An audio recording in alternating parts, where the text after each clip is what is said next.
Hi, and thank you all for joining us today. We are broadcasting live on the United Public Radio Network and the UFO Paranormal Radio Network, 105.3 on the Gulf Coast and 107.7 FM in New Orleans. Hi, everyone. Thank you so much for joining us today. Today, we have a fantastic topic that we're going to be talking about. And of course, our guest is Michelle Desrochers. And for those of you that don't know her, I'm going to just give you a little bit of a promo as to who she is and what she's all about. But I'm sure so many of you folks already are familiar with her. We're going to be talking about escaping the Matrix. And I'm going to bring her on board right now. Michelle. Hello. How are you? Thank you so much for being with us today. So I was just going to read a few paragraphs about your bio, but I'm going to let you jump in and kind of tell the folks that aren't too familiar with, I don't know who they would be, but not too familiar with who you are and what you're about. So I'm going to drop off for like a minute and let you just kind of talk about yourself for a minute or so, okay? Okay. Well, I have been pretty much in the field of high strangeness, probably most known for being in the paranormal field. Researcher, television, just various different types of media. But I've really branched out from that. I'm an experiencer as well. And I have sort of combined all my research and realized just how connected everything is. So anyway, I'm a world traveler, and I have worked around the world, and I have filmed everywhere pretty much, and very fortunate. So I guess I'm more known now for the Outer Realm Radio, which is here on the network, and we bring on great guests, have great topics, and again, it just allows me not just to keep researching on my own, but keep learning from the people who come on the show. So it's just an extension of my already fabulous journey. Awesome. That is awesome. Yeah, I dig it. So yeah. I mean, I always have to say I was so awestruck when I first met you, because I'm like, that's her. And I've been watching you on TV for such a long time. So I was like a fangirl, but still am. Thank you. That's nice. Thank you. So I wanted to kind of just we're going to be talking about escaping the Matrix and like how to become a free thinker. And I think that that's absolutely possible. There are so many people that are expanding their horizons when it comes to their way of thinking, their spirituality, all of that. So the concept of like the Matrix outside of the movie refers to like an ideal and an idea that the reality we're living in might be an illusion, a simulation, or even a constructed framework. So it has a lot of like philosophical, scientific, and metaphysical implications. So I want to start breaking down some of that with you. And of course, we're going to get into talking about AI, which is a very big and hot topic today. So I want to get your take on just the Matrix in and of itself. What does it mean to you? Well, the Matrix is not what a lot of people would think. You know, we're pretty much used to this film done by the Wachowski brothers at the time, sisters now, just to be clear. And there's a lot of information there. Like, where did it all come from? I've not talked about this often. I've done only one other show with it, but I've done extensive research on it. And I like to start off, with a quote, right? Because we just look at, I think there is that reality, that the belief that reality isn't real, that we're in this vast simulation. I've heard it so many times, and that it's all orchestrated by, super advanced AI or maybe even ET. Some of it, there's a belief that they're there to harvest human energy, that some kind of a cosmic computer game. Like, there's just a lot. This has been going on now. Scientists and philosophers have been talking about this as a simulation, and actually believe there's a 50-50 chance that it really is. So, what is everything with respect to the Matrix? So starting off with the quote from the film, okay, direct quote: "The Matrix is a system, Neo. The system is our enemy. But when you're inside, you look around. What do you see? businessmen, teachers, lawyers, carpenters, the very minds of the people we are trying to save. But until we do, they're still part of that system. You have to understand these people are not ready to be unplugged. And many of them are so inured, so hopelessly dependent on a system that they will fight to protect it. And that was, of course, Morpheus to Neo. And I agree with that because, you know, I'm witnessing some of this right now, like just, you know, with governments and so on. And you see things blatantly happening. And you see people, some are just they're like on it. And they're like, no bloody way. But then you have other people who are just like, well, that's okay. You know, that works. He's a great guy. I'm thinking, what? You got those of us on the outside. So, you know, I think you have to ask yourself, you know, if you knew this is a situation you're living in, would you be ready to unplug? So getting it down and breaking it down. The matrix is where average people, what is the actual definition of the matrix? A matrix is where average people who do not believe in themselves live, and that's where they really don't amount to anything. You're just a general, you know, living. We go to work, you know, we go to yoga class, we go to school, whatever the case may be, kids to soccer, but that is the actual definition. So I'm not just making this up. A term describing a controlled environment or situation in which people act or behave in ways that conform to roles predetermined by a powerful person or persons. That comes from the Urban Dictionary. So tell me we're not actually kind of living in that right now with everything that's unfolding. Well, aren't these people called non-player characters in the gaming world? I mean, they're NPCs for short. Mm-hmm. And Mm-hmm. you have to think of yourself as not being one of them. Mm-hmm. You know, if you can kind of step outside of the matrix and look at it holistically, I read that if you have the ability to do that, you're not an NPC. So if you have the ability to look at yourself like objectively, then you're definitely not an NPC. Right. No, no, exactly. But I think we are a lot of that. And I think that as we go on, you know, we can talk about frequencies and things like that and how it affects us and so on. So we can most certainly get into that because I think this is great timing for talking about this topic. Yeah. So according to a site called scrollin, the central premise of the films appeared to be a reprise of Indian concept of Maya or illusion. The film had various references to Hindu philosophy. Morpheus says to Neo, what is real? If you are talking about your senses, what do you feel, taste, smell, or see? And then all you're talking about is electrical signals interpreted by your brain. I think there's one scene in the film where he goes, well, what's wrong? He goes, what are you breathing? Are you really breathing? Are you really breathing air? It's in this simulation. And Neo goes, no, I guess I'm not. This is not a thing, right? So he proceeds to explain that humanity was condemned by machines to live out their existence in an artificial simulation. And that's where we'll later go into AI. But the producer, Peter Rader, had always quoted it as saying, it's a yogic movie. This world is in an illusion. So you can get into a whole list of things, but let's introduce Gnosticism and Buddhism. Like, I don't think people realize just how deep the roots are.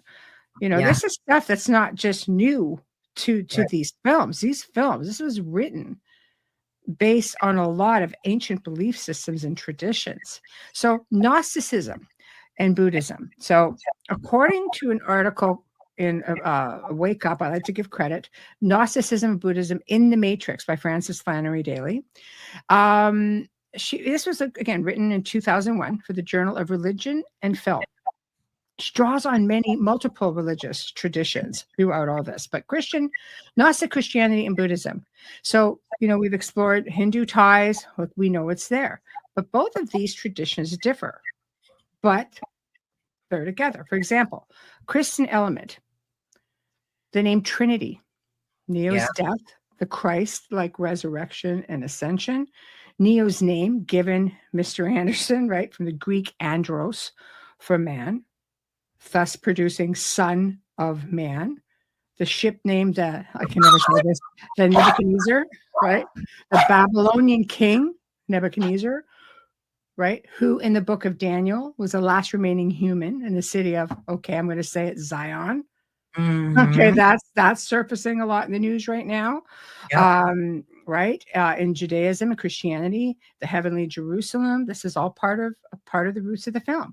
So Neo is overly constructed as a Jesus type figure, the savior of getting out of this matrix, saving humanity.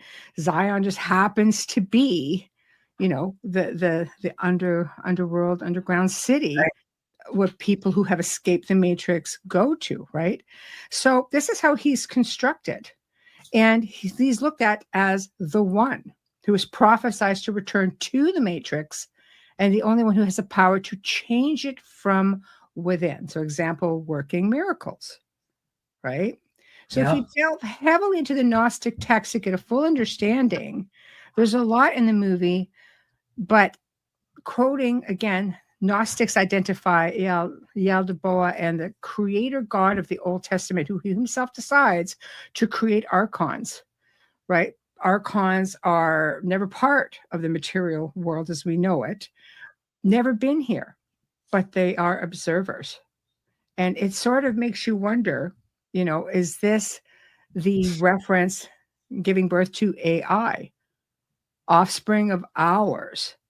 Morpheus describes AI as a singular consciousness that spawned an entire race of machines, a fitting parallel for the Gnostic creator God of the archons and the illusion, of the material world. AI created the matrix, apparently. Is this a, prison in your mind? Are we really on a prison planet, or is this truly a prison of our mind? This is our version, our manifestations. So it gets pretty crazy. But then, let's get into Buddhism, the Buddhist part of all this. Direct quote: "The matrix is described by Morpheus as a prison for your mind.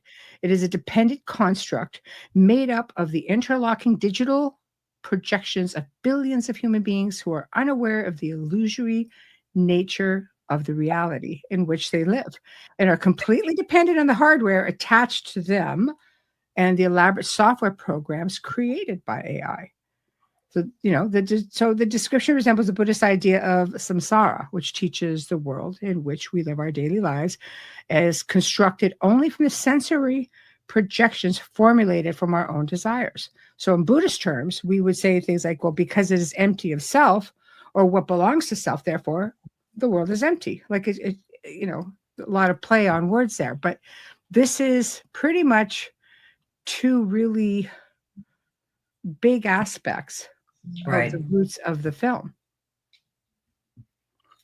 Absolutely. I mean, and it kind of blew me away that there were two articles I read recently, one from Laudable saying that Google recently discovered incredible proof that we're all living in a multiverse, and that they, using these supercomputers, these AI supercomputers, they were able to access parallel universes. Think about that. So are they now having proof that we, in fact, do not live in this world that we think is real, Michelle? Do you think people are accepting that we are living in some type of multiverse? I think it's a hard pill for people to swallow. I've often heard people say, after watching the Matrix films in 1999, saying now when they go back and watch it, they see things that are just like, wow. Oh, yeah. Like they're really, really seeing things going, this is crazy. They're seeing it makes sense now. But there have been people who've been talking about this stuff for a very long time. One of these people, of course, is David Icke. Love him or don't love him. I personally find him highly interesting, and he has talked about this for a really, really long time. And people have always, well, I mean, he was removed for a reason, but but he's very firm and to the point. But he touched on something really interesting when he talked about it. And, I'll get into the archons again in a moment, but the mention of archons, which are mentioned in the Gnostic text, he has stated that humanity has been hijacked by these beings who have been called, ET in the Gnostic writings. And they are beings that feed off of human energy. How many times have we heard this in the paranormal or just in general, that there's things out there that feed off negative energy? I know in my field of working with people who've had malevolent encounters, I'm just like, well, starve them. Raise your vibrations, be positive. Like they only feed on negative energy. But if you look at the state of the world today, and all, the wars and the hardship, and I mean, just take a good, strong look around. It's feeding. It is feeding a great amount of negative energy to something or someone. Yeah. So, so he often says that the archonic mind is the mind of a psychopath, which has no empathy, shame, remorse. They're pathological liars. He's been quoted as saying, awaken our ability to decode reality. And it's linked to what we are able to perceive. And then went on to add that sages and shaman have long been able to see beyond the narrow frequency range of visible light. It kind of refers to a little bit a form of the Stockholm syndrome. So it's like a traumatic bonding with a captor, and we're all caught up in this program. It's like we don't know any better. And he says he felt that humanity has been kept ignorant. Okay, let's explore that for a minute. It's a quote I recently heard, and I, for the life of me, can't remember exactly who said it. He who controls the past controls the future. Mm-hmm. Okay, how much has been kept from us with respects to our past? Things are, they bury things, or the elite are very aware of what is going on in the world. They're very aware of all these things. Like I'll use Göbekli Tepe for an example. Sure. One of the oldest sites, and there are several sites there who are, within the area. One is even older, but it's believed that they found something under Göbekli. There are levels there. Is that like mud flood stuff, like Tartaria? No, it's not. Is it mud flood stuff, like where we had this massive flood and things are buried under? Okay.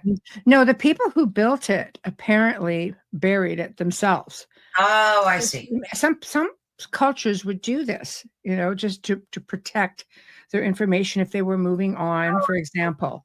And I think from anything that I've read, that this could be the situation, hiding their technology, perhaps hiding a gateway, whatever it was. All of a sudden, it is under the control of the WEF, because they do donate a lot of money. There are divisions of it that donate a lot of money to different world historical sites. But here's what they chose to do with it. They reburied it. Hence using that, well, it's good for future archaeologists. There's so much to uncover there. Why are we just not putting the money into it to uncover it now? Because it's believed they found something and they're trying to hold on to that information. These people all know, all information. They know alchemy. They know magic mystery school stuff. They know where some of these portals are, these stargates. They're aware. The ones who don't know are the ones within, shall we say, the matrix mind. And we don't know. On a need to know basis, we apparently don't need to know.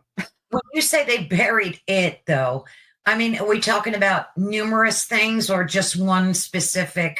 The whole site. Oh, I see. And they put trees over top of it. So essentially, there's going to be a forest over top of it. They put all these trees. Don't tell me that the roots are not going to eventually do damage. There's full trees over it. It's not just reburied. It's like, there are loads of trees over this site now. Why would you do that to protect its site? Just food for thought, because it's not the first, I'm sure, and it won't be the last. But I think those who are in control of the past, we can talk about Tartaria. I mean, Tartaria, yes, the mud flood stuff. you're looking at all of these world fairs. Oh, we put it up in like, Right. 2 years or 6 months. What, out of what, plaster and wood? No. I mean, there's a belief that even the White House, it has levels under it. And when I think they had buried or excavated part of it at one time to do repair or to do something, and it was a whole other set of stairs. Like, it goes further down. So there's a lot of things that are kept from us. Our history has been altered. Our history has been kept from us. We're not the first kick at the can. You can go back, millions of years, and you're finding out of place artifacts. You're finding things that, ancient cultures that we were never taught about. Lots has been hidden from us. Giants, for example, Smithsonian dumping bones into the ocean. Why? Because it goes against the narrative. So that is just one example, well, several examples of how things have been manipulated the whole time. Oh, absolutely. I mean, you can even look back to Plato when he wrote the allegory of the cave, right? Yes. Yeah. He described a scenario where people lived chained in a cave, perceived shadows on the wall as reality. And this allegory suggested that what we perceive as reality may only be that shadow on the wall, because in this allegory, these people, when they were presented with reality, they thought that was fake, and the shadows were the actual reality. So a lot of that is perception as well. It's all mind stuff. I always call it like the mind ninja game. But I mean, when you look at what is our reality, what if it is an energetic prison, an AI generated simulation that's been built and manipulated and controlled from the beginning of time? I mean, what if we are, just this cattle? We don't know. Like, there's just so much, but we do know that the film was written, and it has a lot of Greek origins in there, and it's got a lot of it's got so many different cultural things in there, and we don't see beyond it because they do up the film, and it took somebody to turn around and really put this out there and dissect it for the rest of us to sit and go, oh, wow, okay.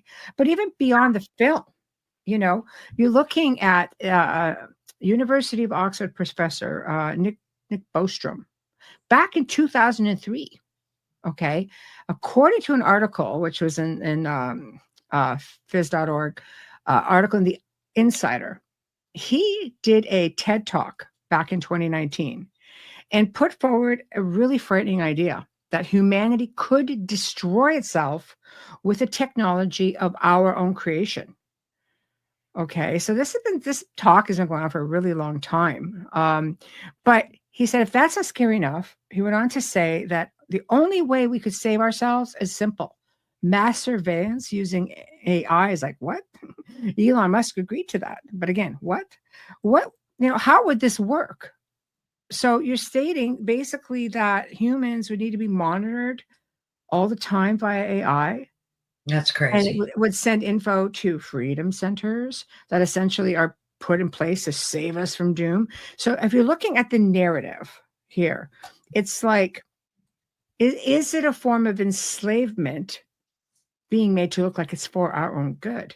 If you look at some of the things that are going on now, there's a lot of crime on the streets. Yeah. Right. And, well, you have CGI or CCTV cameras getting really fuzzy images of people coming up to doorways or on the streets. And they're just like, no, like, that's not AI. So you have fuzzy images. We just had a woman get shot at probably a couple of hours from here. And she was just talking to somebody dressed like a street worker, like, with whatever, construction gear, right? And he walked right up behind her, shot her numerous times as she walked away. So it's just like, so how much is this stuff orchestrated, perhaps, to instill that fear, to slowly guide us into, yes, we want Big Brother watching? So, who was it recently that made a comment? I think he just teamed up with the new president, for AI monitoring systems, digital IDs. Oh, the people will behave themselves because we're going to have AI cameras everywhere. What kind of a statement is that? Well, I think they do it so intentionally because they want it to be the norm. And if you look at it, people are just, a lot of people are just accepting it as the norm. I mean, there's a lot of people that are busting down cameras all over the place too. They don't want it. I mean, you can't even drive in New York City anymore because there are cameras everywhere giving out speeding tickets, just automatically mailing them to you. So everything we're doing, everywhere we're going, is being monitored. It's creepy. Oh, yeah. It's happened up here. Yeah, years ago, So I don't know. I think that that's just one example. I mean, look at Elon Musk.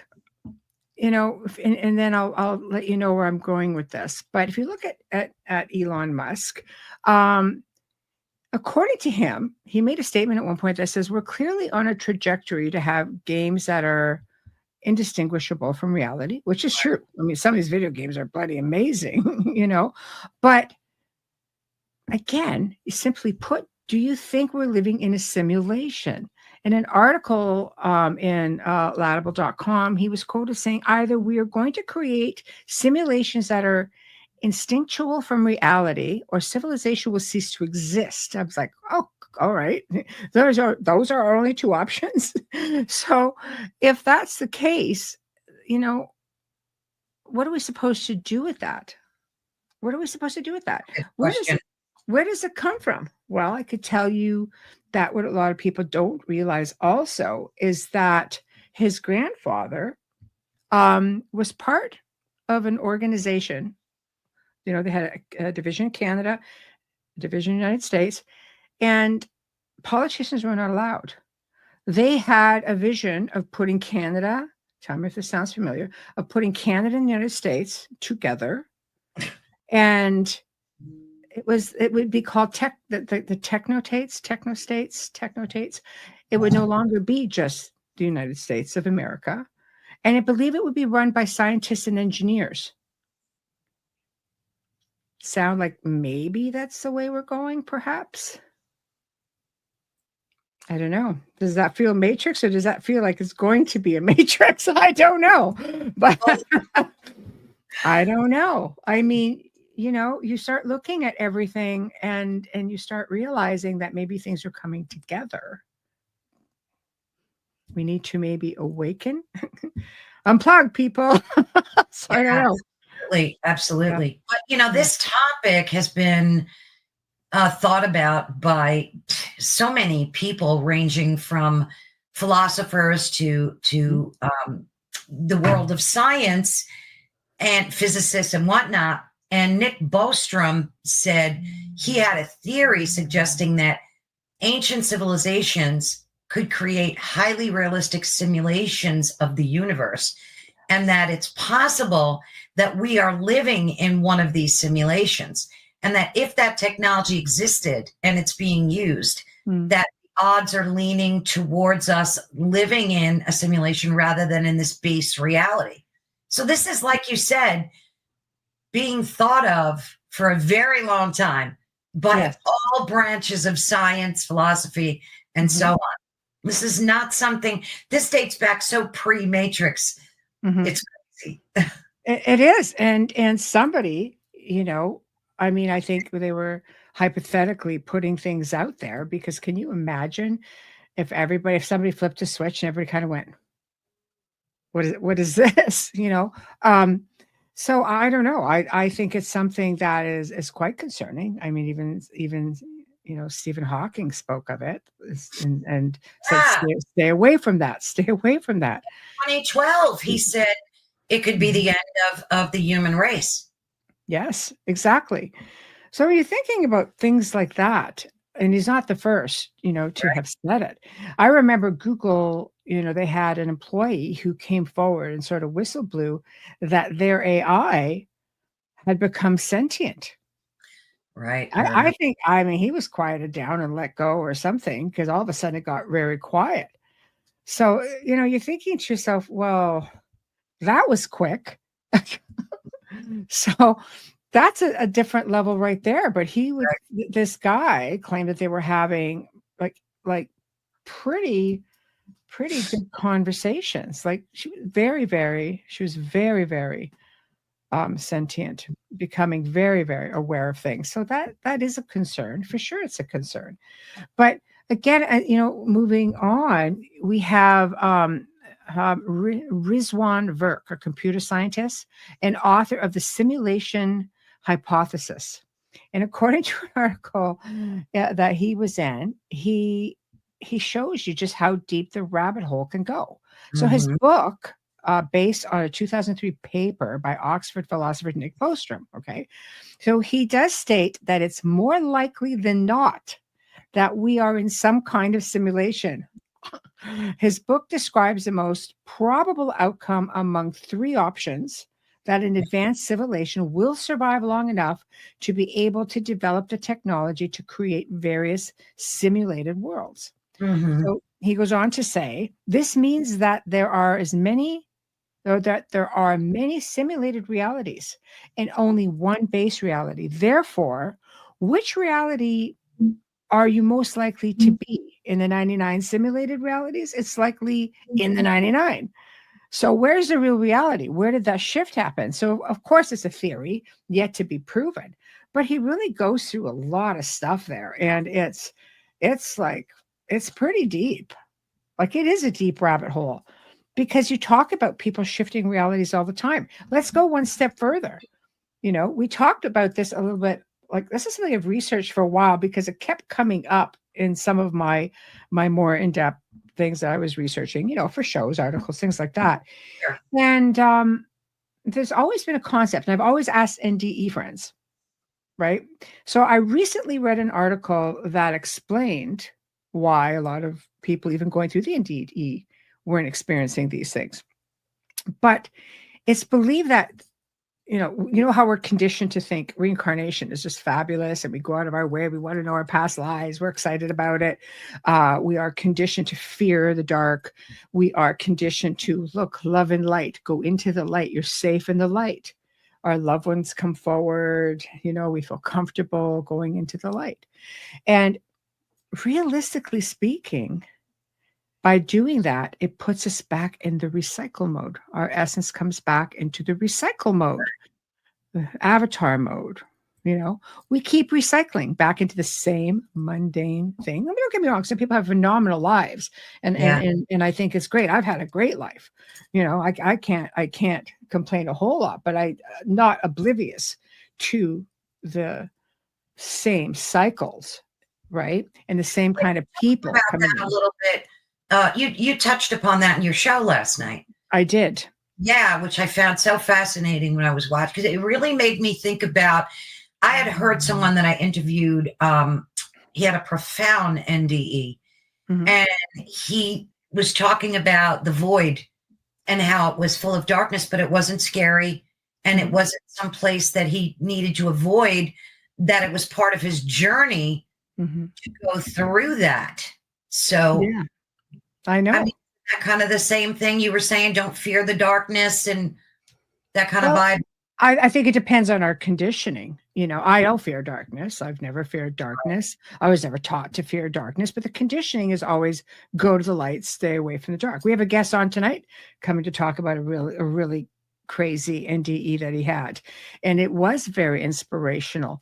But here's the thing, and there's two aspects to it.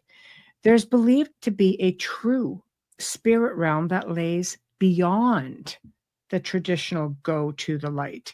So what do we have to shift and go to the darkness? And that's what takes us to the real spirit realm. Right. Because, in this article, it was just like, no, there have been people who have had NDs, and they just see, like, people are just, and remote viewers have seen it. They're just dropping right back in. So it makes you kind of wonder, well, what are we? Is it really a simulation? For sure. And I know Wayne and I talked about it last night, and Joe and I talked about this many times, because it was also his belief. What if the light is coming through a birth canal? You see your loved ones. That tunnel, and bam, you're in the light going, exactly. Yeah. I mean, it's crazy, but it's a possibility. Absolutely. Absolutely. I've Right? even been told avoid the light because that means you're going to reincarnate again. That's right. Exactly.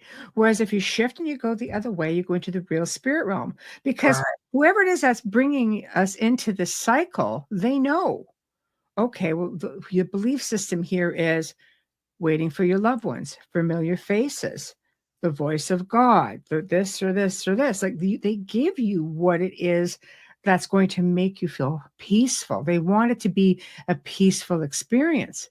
And then you get here and it's like, oh, reincarnation. It's so built up connecting with the spirit world. And they say, well, it's not really the spirit world. You're not really talking to the real spirit world. Like there's a lot involved there. So make you wonder, the essence is being brought back through.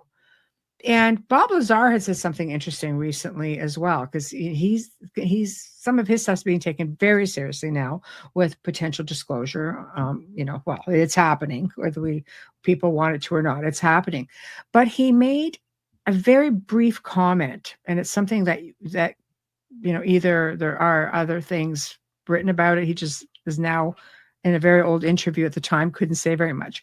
That, of course, Jesus was, pretty much a hybrid, but, engineered. I'm thinking, well, we're all hybrids. If his mother was a human and his father's a creator, just for one example, that's pretty much a hybrid, right? Absolutely. You're not full on human, but was he engineered? These were in classified documents, by the way. But the part that was interesting to me, which pertains to this segment, is he made mention that our essences were all in like containers. I'm sorry, what? What did you just say? Containers. Containers. Is this the container? So, like, you can go off into so many different directions with this. It's crazy. You can. Mhm. Do you think that I mean like back in the 70s we had and 80s there was this new age movement and it was really like I couldn't stop going to the bookstore and grabbing whatever Yes. I could read. But Mhm. prior to that, there was really in the US anyway, there was really no spirituality other than like covens, really. Yes. I I've run into a few of those, and they were wonderful groups of people. And that was the only way really to be a spiritual or be in touch with your spirituality. Mhm. And it just grew over the decades and evolved into this. And I find that being able to have witnessed that and been a Mhm. part of that journey, I find that fascinating. Think about The Secret, the book. Yes. Yes. Yes. Everybody bought that book. It Yes. sold millions of copies. And Yes. everybody wanted to manifest, and they started thinking that, like, well, I just have to think this and it'll happen. No. I mean, they approached a lot of it incorrectly, but Mhm. think about the whole evolution of being in touch with this thing that I think is outside of the matrix, just outside. Yes, exactly. The real reality. I'll tell you something. Like I've put things out there on different levels, especially experimenting. Let's say, you know, one time I had a family member of mine saying, if you ever happen to see something on Marketplace, for example, can you let me know? I was like, yeah, okay. So I'm thinking, okay, I need to find this. I need to find this. And this is what I need to find. All of a sudden, like 4 of them show up. I'm just like, It's and I've weird. never seen them before, right? Right. On here before. I'm just like, well, okay, this is a stroke of luck. 4 to choose from. Woo, but things like that. So I started experimenting with that, like again, something, okay, renovating the house. And I was looking for some really nice iron gates. Oh God, it'd be nice to have iron gates that look like that. All of a sudden, different types of iron gates were just coming up. And this is like not just like the phone thing. This was like before Yeah. Marketplace. Okay, we're going back a little bit because I always take in the technology side of thing, AI listening, something's listening, you know. Right. But I found was every time I look at somebody, it says, no, it has to be more like this. Bam, bam, bam. Not just, things like that have happened in my life, not just like electronically speaking, but putting it out into the universe and just saying, God, this would be, I need this or I need this. I did even when looking for a house.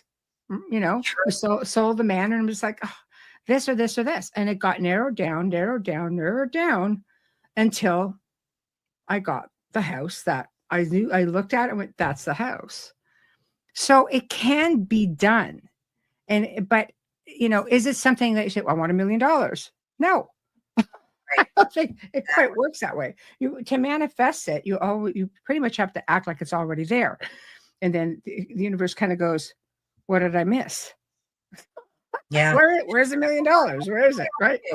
Let me ask you, do you think that stuff is inside the matrix because it relates to the material world that we live in? So maybe the matrix is supplying these things to us that we want, and like everything else is outside of the matrix, like all the spiritual stuff that, when you get goosebumps and intuition about things, like, to me, that's outside the matrix. And all the other stuff is inside of it. Like, that's just how I see it. How do you see it?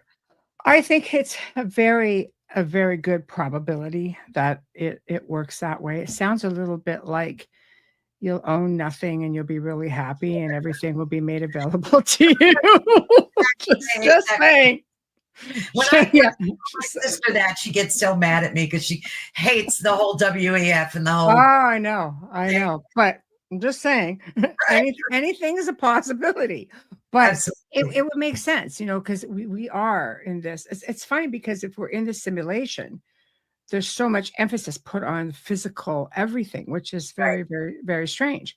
But, if you're looking at, everything behind the matrix, and they're basically just saying, well, is that air you're breathing? If you're in a matrix, you're not really breathing, are you? You think about it. No. And you get all these glitches that happen. How many times glitches in the matrix? And all the time, right? Time slips. And what are portals? If we're in a matrix, are they a way out? Right. If you're lucky to find one, is that a way out? Stargates? Like, there's just things out there. I think they've always been put in place to maybe allow the exit for those who actually get it. But considering, I don't know. I for a while I was even questioning, people who were saying, well, I'm an abductee. But I'm thinking, if those are overseers, is the moon like the big Death Star up there? Some people believe it actually is. And they're just watching this simulation and you're getting abducted and everything, some of the things that they claim are happening is like something that would happen to when you bring your pet to the vet. Yeah. For a checkup, So I don't know. Is it, because if you're plugged in, are we really, is it that kind of a matrix, or are we just on a prison planet and we're trapped? Is there like a big grid over top of us? We just can't escape it.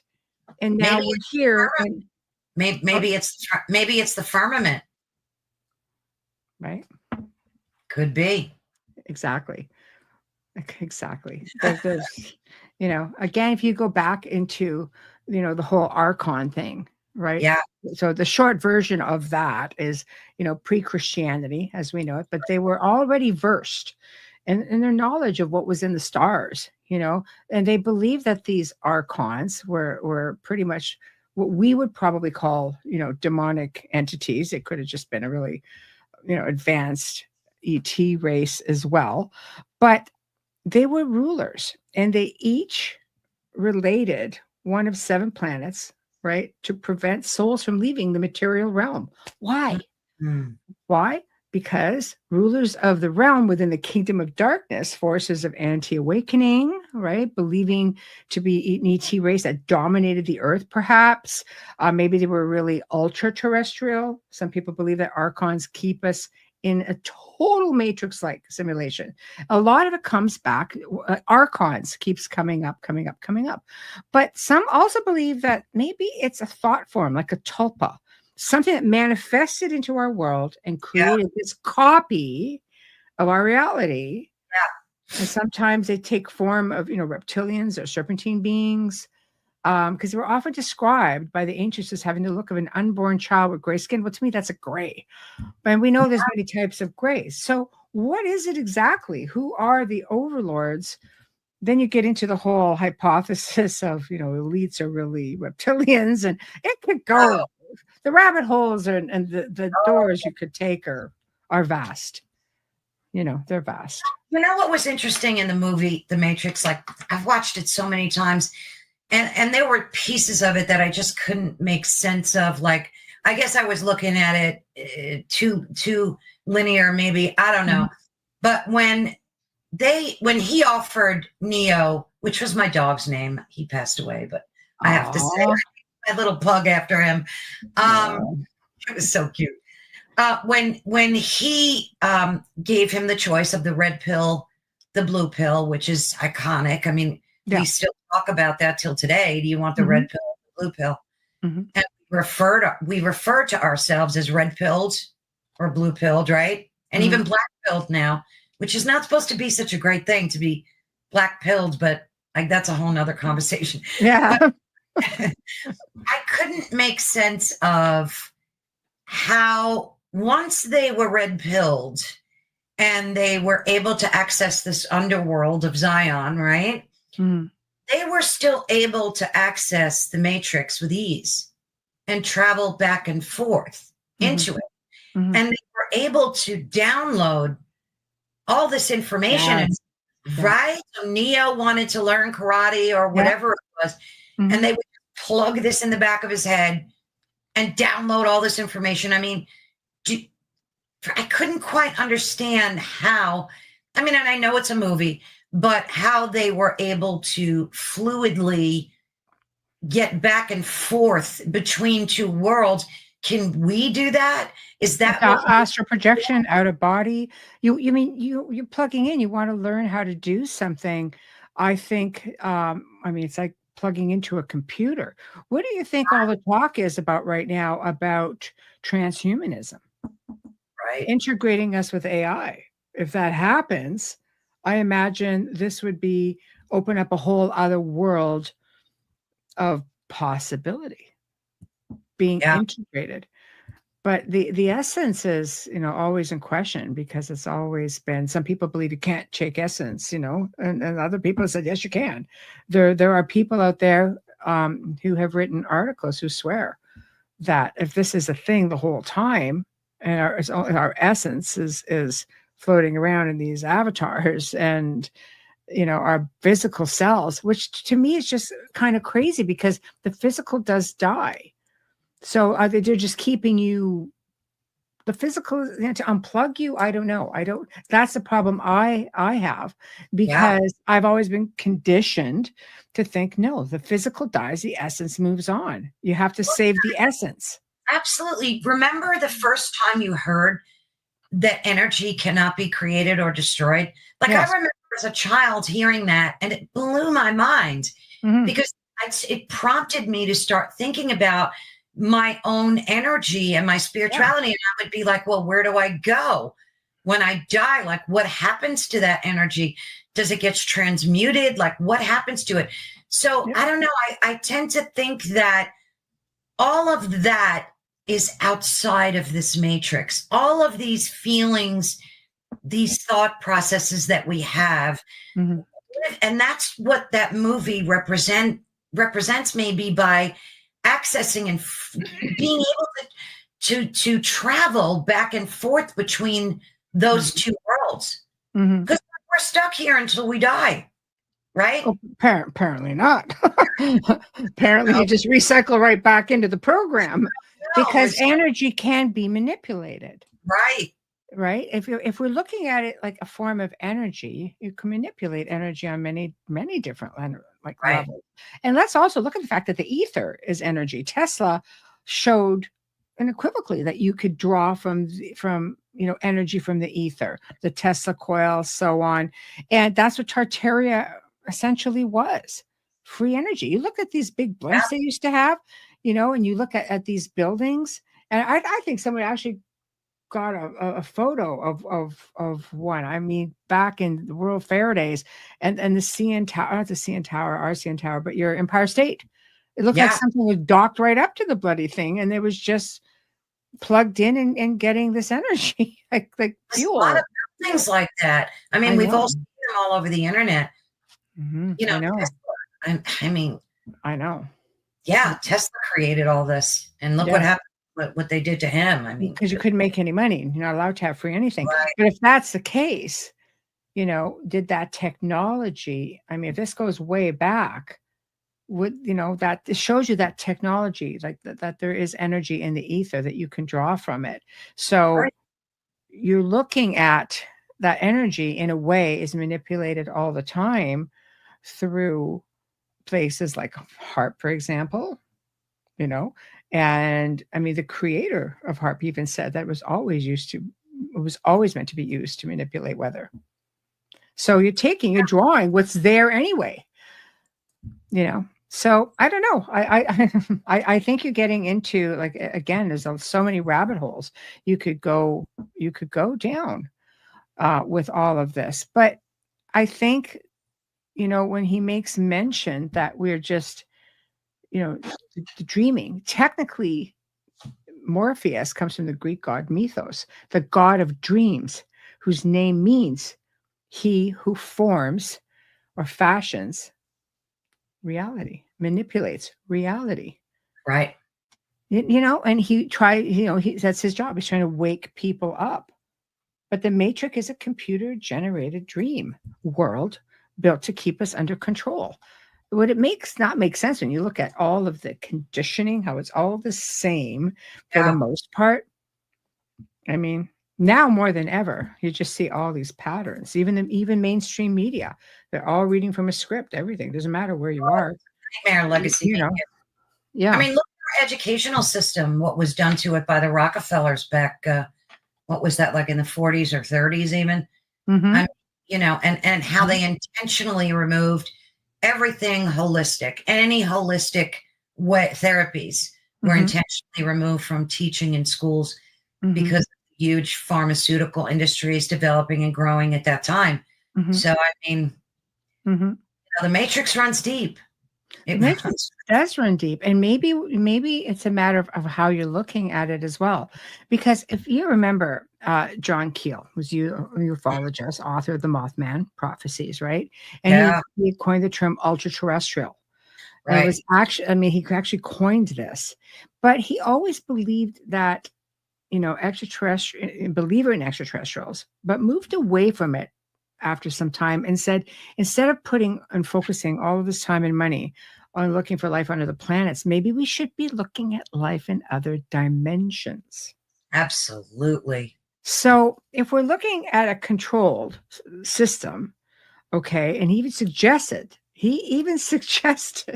that there was a control system created by ultra-terrestrial beings which had power over our three-dimensional reality.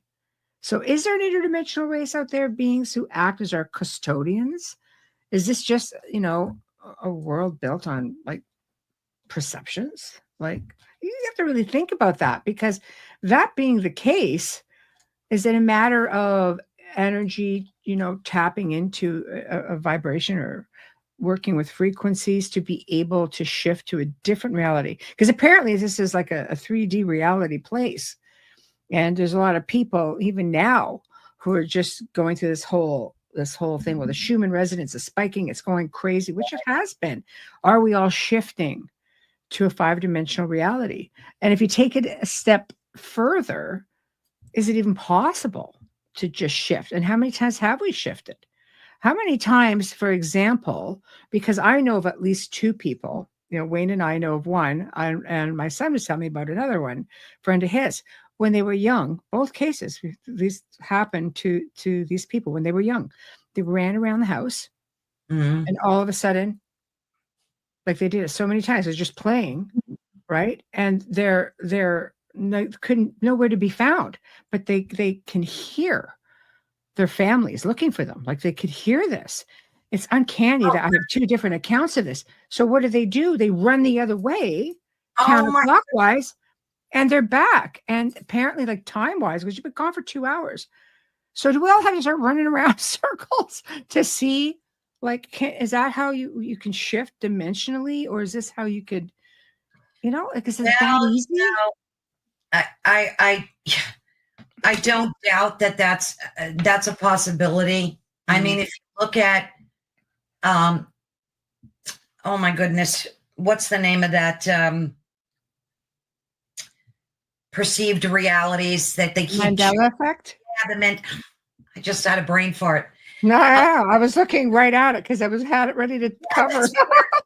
That's a brain fart. Get out of my head, Caroline. I mean, I've interviewed so many people, talking about the Mandela effect. So that doesn't shock me because they swear that we're living in different dimensions and we're shifting back and forth between them. Like, I don't like the dimension I'm currently living in at all. Like, because I just have this feeling that it's not where I'm supposed to be. It's really a bizarre feeling. Yes. And I used to ironically call that the void. Yeah. Like, after 2020, I started getting this creeping feeling that like something shifted and changed. I love to blame it on there's a lot of things like HARP, and I like to blame it on the Large Hadron Collider. I'm always looking for things to blame it on. I don't know. It's just an uneasy feeling and this started like around 2020 when the whole COVID thing started. And I think a lot of people feel that way. They feel something shifted, I guess is the word. It's just something is not right. I have felt that sense since I was a child, that I was in the wrong place, the wrong time, left people behind. I felt like other people should be with me, that my reality should have been different. I was aware of past life people in my space. I was aware of all that from the time that I was probably 6 or 7 years old, which was just really weird for being. Oh yeah, it was weird for my age. And I was very fortunate that my mother, especially because she came from a family of real intuitive people, and it was not discouraged for me. We actually would talk about it, and they would buy books for me just to be able to get a sense of what things were. I was quite young, and I was watching and looking at pretty detailed, weird stuff. Like, it's no coincidence that I'm, like the way I am today, which is good and maybe not, but I don't know. It's there anyway. But so with that being said, the older I got, and you become more aware of your surroundings. You become more aware of things aren't really right, and that energy. Yeah. And it's all about energy, vibration, frequency. My grandfather had always said, he passed away. I was probably about 13, 14. And he always said we were energy movers. And I never understood what that meant. And ironically, I ended up becoming an energy worker. I do a lot of planetary stuff. I could do all kinds of stuff, like things that blow my own mind sometimes. I'm like, God, did I just do that? And people that I work with have said, did you just like that? How did you do that? I'm like, I don't know. Because I always said, like, things were just instinctive or given to me. Information was just given to me, and I just applied it as all. But it was interesting that even back then, he said, it's energy movers. It's about energy. And I was just too young. He passed away. I wish he had lived longer, because I know I would have learned so much more. I was just coming into so much of that at that time. But maybe you have that ability too, right? Yes. Oh, yeah, absolutely. I do it all the time. Yeah. So I think with that, if it's all about vibration and frequency, we should be able to tap into certain vibrations and frequencies to pull ourselves out of anything, is my belief. But, you're moving into certain, shall we say, things unfolding, especially in the world of AI.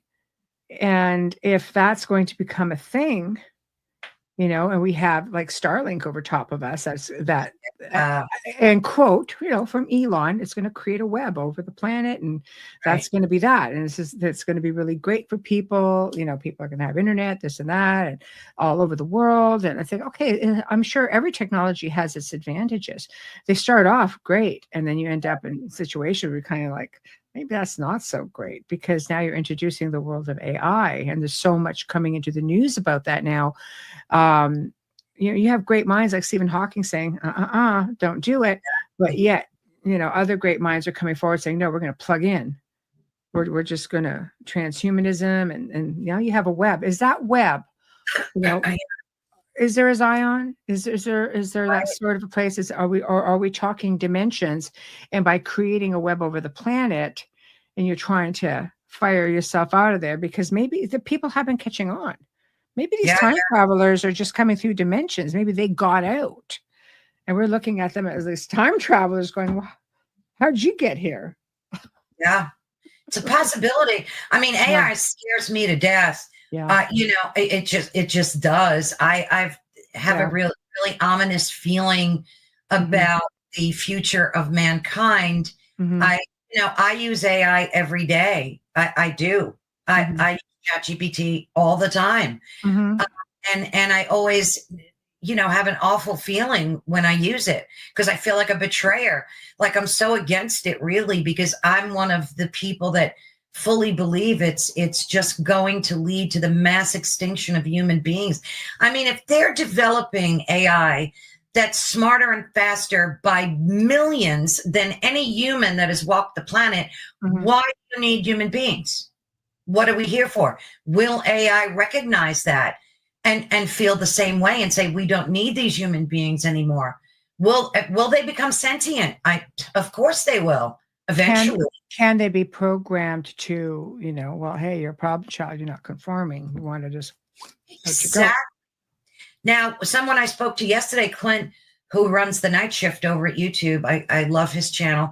We had a conversation about what happens if, like with Elon putting chips in your brain, what happens if this becomes, a mass thing where everybody's walking around with a chip, and then Elon says, well, I don't like the way you're talking about me today, and changes your thought processes in your brain because he doesn't agree with something you said politically, or anybody. I'm just using you as I think there are things in place already, Carol Ann, that's doing that to people already, without getting into specifics. There are things in place already in our everyday life that does these sort of things. What's that technology called where they can change your thought? They use some type of like high frequency 5G. No, it's not 5G. It's some Sorry, I went there. It's some type of weaponized thing that the governments are using, where they can actually shoot these like rays, this vibratory energy weapons.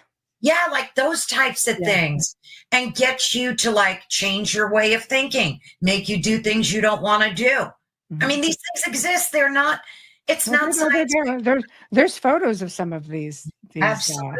DEIs. Like there's stuff out there. I mean, they're miles ahead of anything that they're telling us.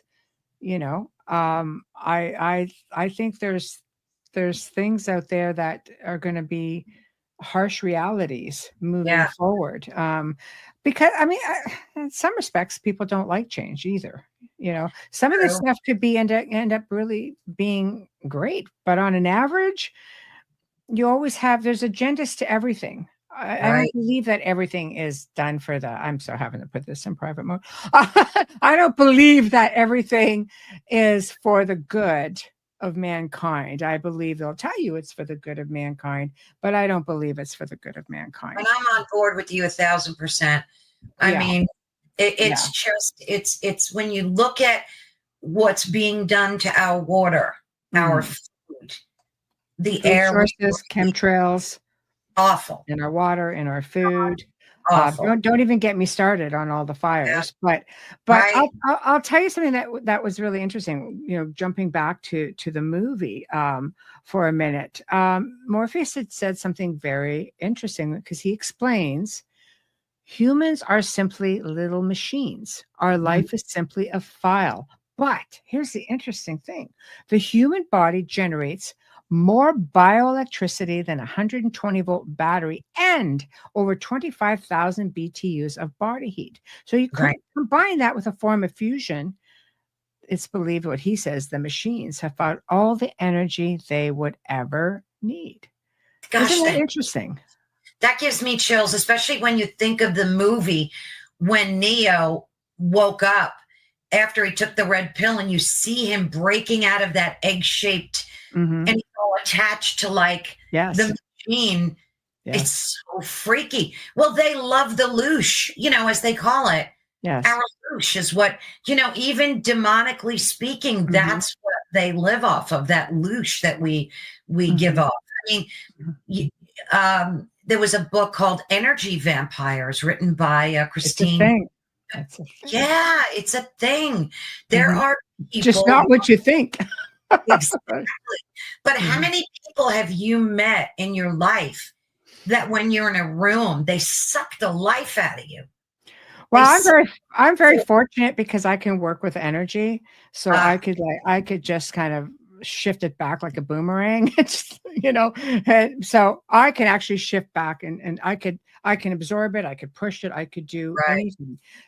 I think it's a matter of control. Some people just don't realize they're doing it. I think life is hard for Yes, people. It really is. And I think sometimes you're just so under so much stress, that you're that person in the room, like the elephant in the room that's just drawing energy from everybody because you're exhausted, you're mentally exhausted. People don't realize you're stressed. Stress does crazy things. However, there are people out there that are also very well aware of what they're doing. And that comes down again to your, knowing what's right and what's wrong. And right. how do you escape that? You just ground your energy, get a good grounding technique going on. Ground, you can ground several times a day, there's nothing to it, and it keeps you focused, and it makes it a lot harder for people to draw your energy. So you see how funny it is how we can manipulate energy so easily, and yet where are we? I know, Where are we that we can do this so easily? Because once you figure it out, it is not hard. right. Like I had to learn my whole life, being in very like an empath. I was always Mhm. taking in everybody's, I'd walk in a room and I can just look at people and I would instantly absorb what they were feeling. And you have Yeah. to, and my poor daughter has that now. So I'm trying to teach her like how to defend herself against that, Mhm. protect herself against it. Mhm. It can be done. It does take practice and a lot of years, unfortunately, of learning how to do that to defend yourself and protect yourself. But I want to take a quick, Grounding. Yeah. yeah, yeah, Yeah. grounding, Please. exactly. Yeah. I just want to take a quick mid-break announcement, if you don't mind. For No. those of you folks that are just tuning in, you're listening to Ethereal Encounters Unveiled with our guest, Michelle Desrochers. We are live on the United Public Radio Network and the UFO Paranormal Radio Network, which is 105.3 and 107.7 FM in beautiful New Orleans. Thank you again so much for listening. Your support means everything. And please join our chat room. We have a bunch of folks in there and we love hearing from you. So definitely do that. So let's talk a little bit more about AI, if you don't mind, Michelle. Absolutely. Go for it. You can take the helm. Wow.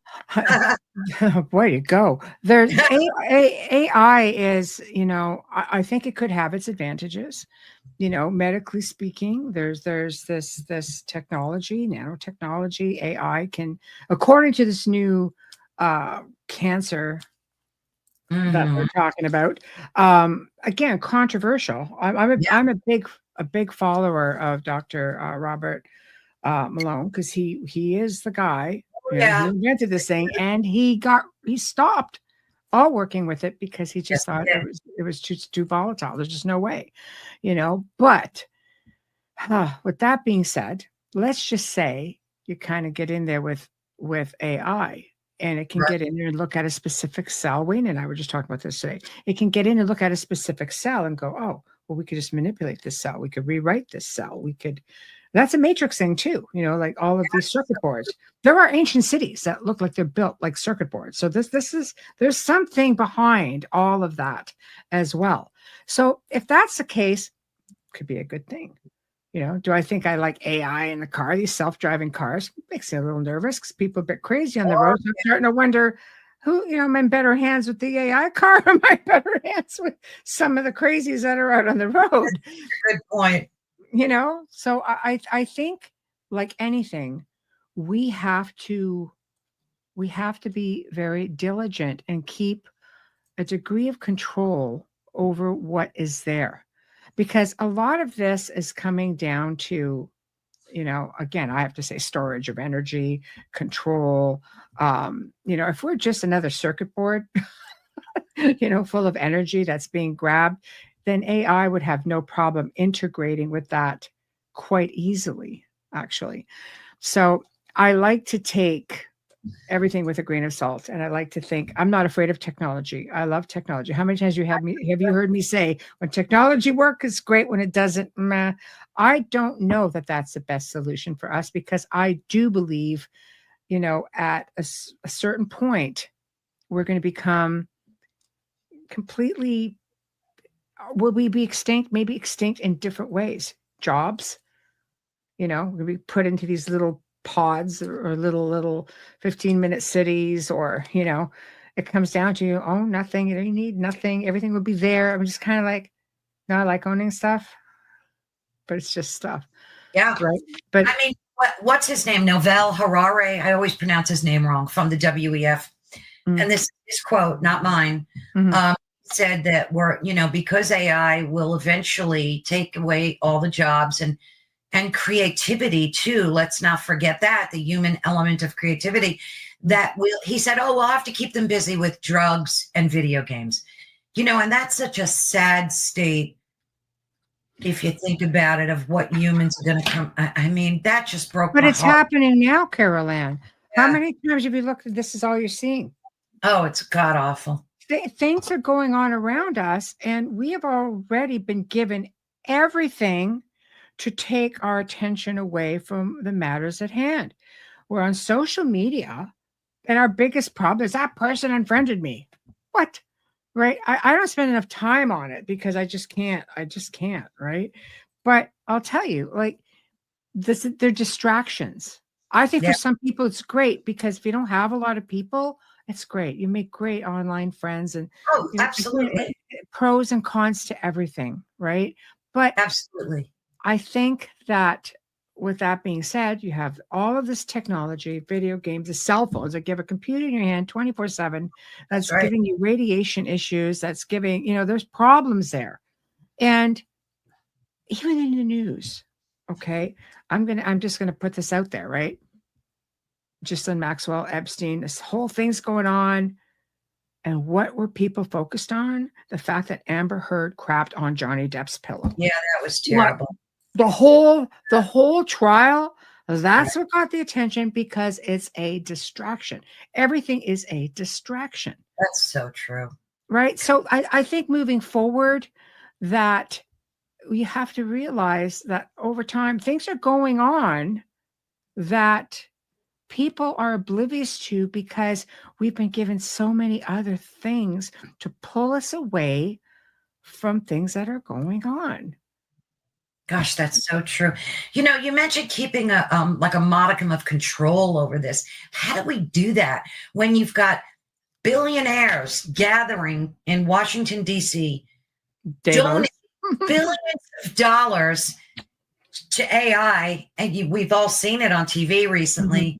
Mm-hmm. It seems like a train that left the station and there's no stopping. There's no stops. It's just going.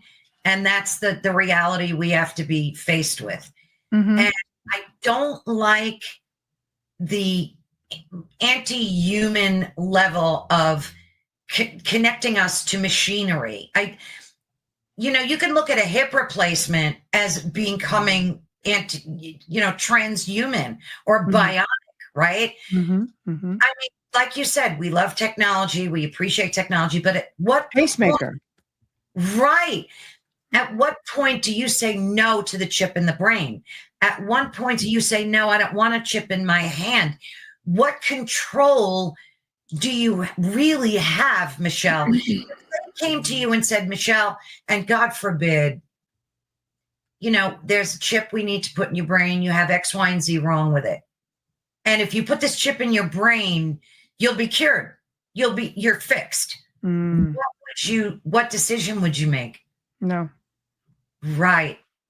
No, because I believe that anything that can go in there, manipulate your body, can also be manipulated.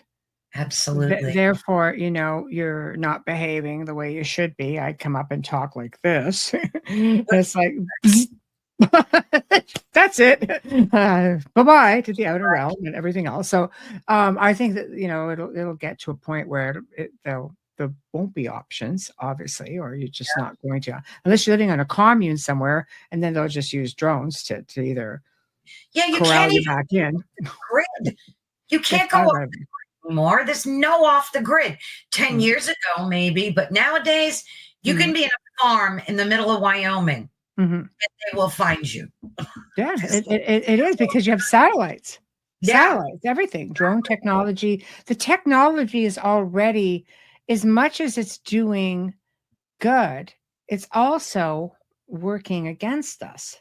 Yes. So you're dealing with this stuff, and it's like, and it's only going to become more and more sophisticated, right? So I mean, my big, you say, how do we get away from this? Well, it's going to be very difficult, because you have the powers that be, or it's just like, no way. I mean, breaking free of organized, I'm going to say it, organized religion. I'm not saying don't have faith. I'm not saying, Right. like, I don't know about you, or people who the faithful, feel like they have to go to a place with four walls every week to feel connected. I like the part about it where you can connect with your neighbors and your friends, and it can be a very uplifting place for me. Anything that's organized and the conditioning is just popped at you, week after week after week, becomes a real problem. But it is a sore spot for a lot of people. But I just feel that it's also a way of, again, just adding to conditioning that we don't need to necessarily do. We need to stop giving our power away, to authority, so to speak, because as children, we're taught to doubt ourselves for the most part. When you start, don't Oh, ever question authority. You do this or you do that, you're going to have a problem, and we in our education system is built on an average. When you start your education, it's for being a worker bee. If you're a yes. very gifted, exceptional person, you might be able to pop over and skip a few grades, and then they test you and go, okay, you won't be the worker bee. But on an average, we're taught to. I mean, we're not even taught how to balance a checkbook, for God's sakes. Like, Yeah. you're taught to outdated math. I mean, to me, if you're going to go for a career where you specialize in something that needs crazy types of math, do it. But on an average, the average person doesn't do that. No. And I think breaking free also means questioning the dominant economic system. I mean, Period. there Question will everything. absolutely. I mean, there will come a day, and maybe in probably in our lifetimes, where everyone will have a sentient robot. Well, maybe not sentient, I don't know, but a robot living in their home with them as an assistant. But at some point, because now you can buy one for like what, 30, 40,000, Elon was selling them for, and they were washing dishes and, doing household chores, and it looks great on the surface, right? See, I think what they're doing is throwing us these metaphorical bones every now and then to try to get us in bed with AI, to try to make us think that it's, it's enemy, right? It's our friend. This is a great thing. It's helpful. You have have this babysitter. You have this Right.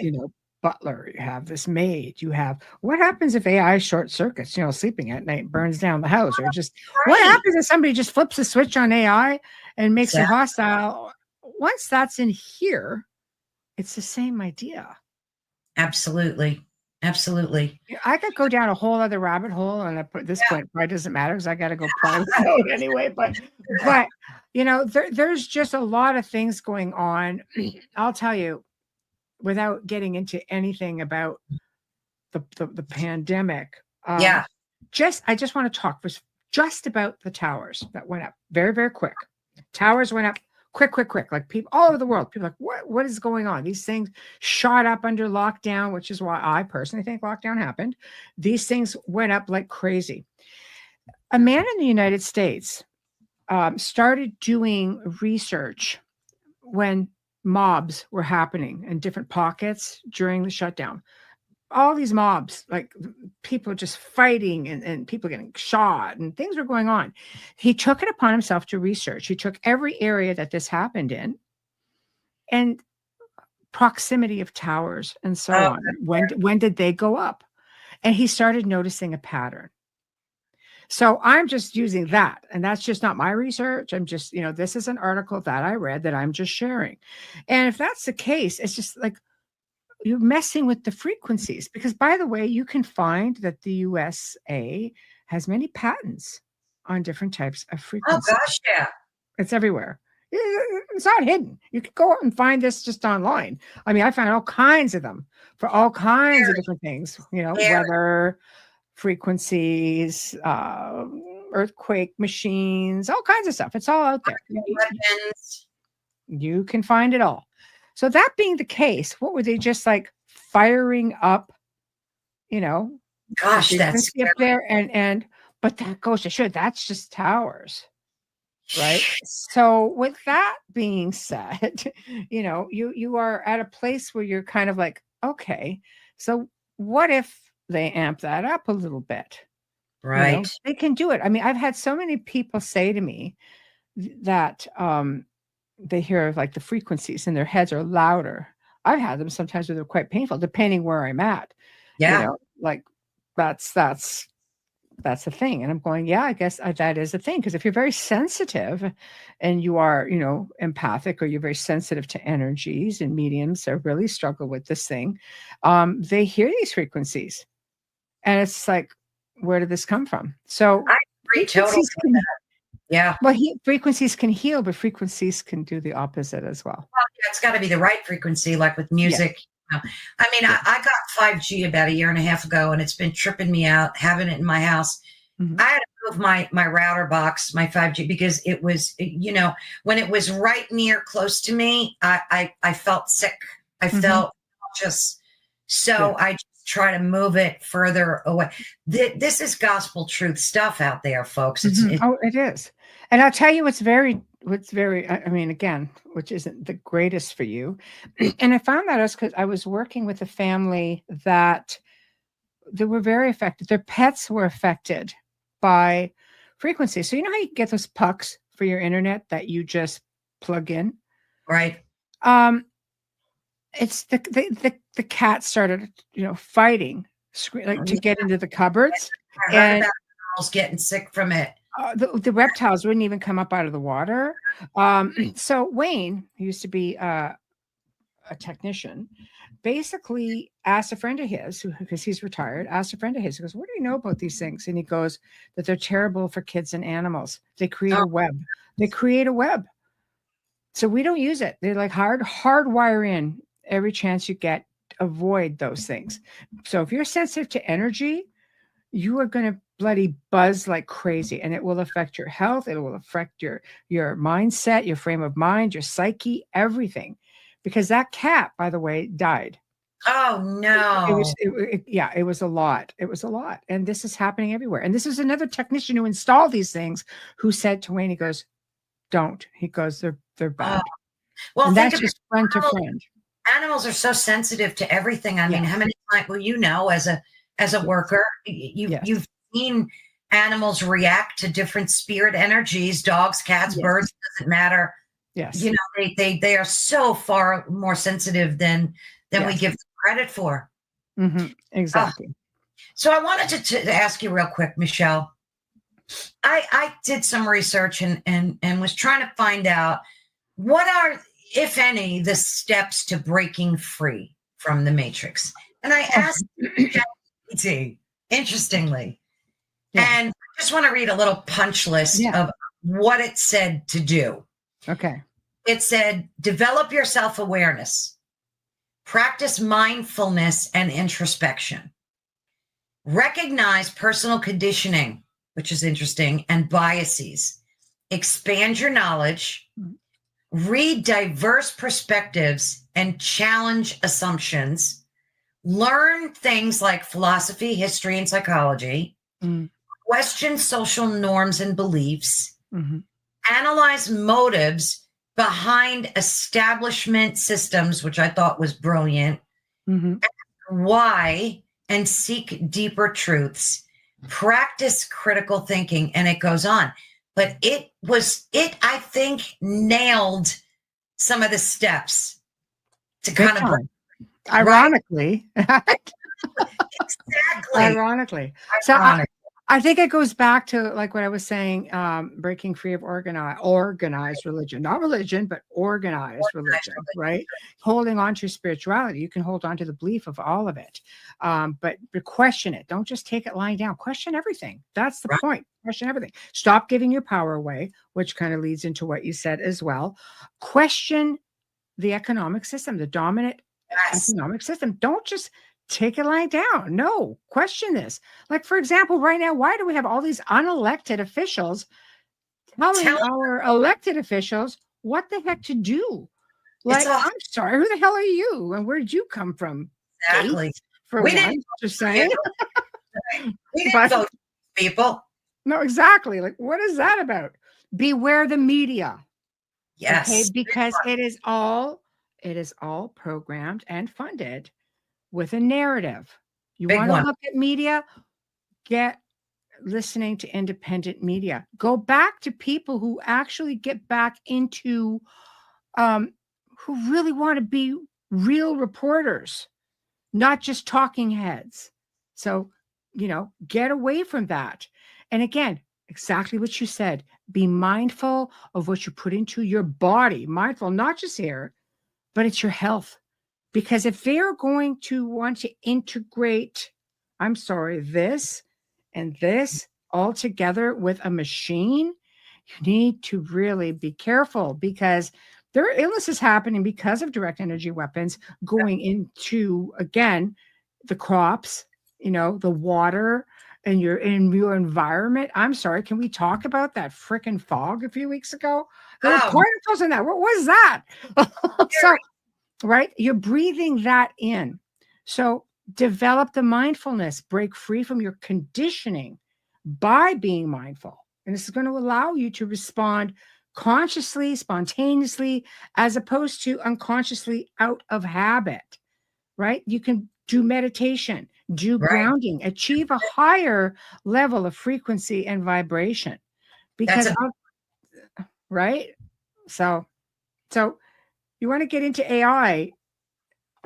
That's against the whole thing. Reactive machines, limited memory. This is what they're trying to tell us up to 2 years ago when I was researching this. No. The oldest form has limited capacity. And yet you're saying, no, Elon's selling them for this much, and they're doing all kinds of things. Limited memory, theory of mind, self-aware. That's the final stage of an AI development, by the way, okay, which hypothetically exists. They become self-aware. And when that happens, right, then you're getting into the whole artificial superintelligence. I'm sorry, when does that happen? That happen, right? When does that happen? Because AI today, okay, they are basically saying that, oh no, there's a 50% chance of having them maybe within the next 45 years. No, how about not? How about it's already happening? Right? How about it's already happening? So this is happening. Like 2 weeks, it's going to be different than it is today. It's this Willow. Google's developing Willow, which is this massive, like, computer system, this quantum computer that's smarter than any man that ever walked the planet. Exactly. So but you see how the narrative is going? No, you don't need to worry about that right now, because we're not at that level yet. This is TV stuff. No, it's not TV stuff. There's a lot of things going on right now. I think the powers that be have more involvement in AI that's happening within the entire narrative. There's stuff that's going on that we are not made privy to because we don't need to be, according to them. No, of course not. You know, it's interesting too. And I always think of the Georgia Guidestones, because I think there's always been a continued plan for mass depopulation. That's just my belief. And if you look at something like the Georgia Guidestones, which are now no longer with us. They were sabotaged. And the very first commandment in the Georgia Guidestones was to reduce the planetary population to 500,000 people. There are 8 billion plus people on the planet now. So I mean, I'm terrible at math, but what would that be? Like 98%? That's pretty much it. Yeah. I mean, you have they know we were upset about the Georgia Guidestones. They know we discovered, and they were in the media all the time. People were talking about and they didn't like that. So what did they do? They blew them up. Exactly. That's exactly right. Because I think when the people start to become aware and question and fight back, you take away the source that's giving them that empowerment. Exactly. You see, so we'll have to realize that, it's so much bigger than all of us.